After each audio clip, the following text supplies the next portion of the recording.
প্রতি বছরের মতো বাংলাদেশ অ্যাসোসিয়েশন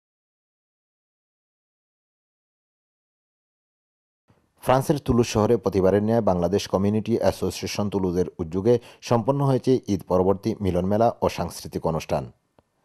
দেরিতে হলেও বিপুল সংখ্যক তুলুজ প্রবাসী বাংলাদেশিরা মিলন মেলায় অংশগ্রহণ করেন।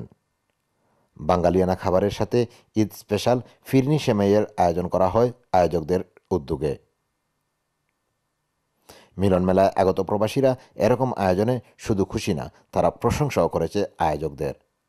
তখন আগত প্রবাসী তুলুজবাসীদের উদ্দেশ্যে বক্তব্য রাখেন সংগঠনের সভাপতি ফখরুল আকম সেলিম, সাধারণ সম্পাদক হামিদুর রহমান, শওকত হোসেন বিবু, তানজিম খোকন, শামীম উদ্দিন, ইস্কান্দার আলী, ফেরদৌস হোসেন। অনুষ্ঠানের দ্বিতীয় পর্বে স্থানীয় ব্যান্ডদল দীর্ঘপথ নামে একটি সংগঠনের আত্মপ্রকাশ করা হয়। তখন নবগঠিত ব্যান্ডদলের পাশাপাশি স্বপন নাহিন, মনির হোসেন, রায়মন, ফয়সল, সুমন সঙ্গীত পরিবেশন করেন।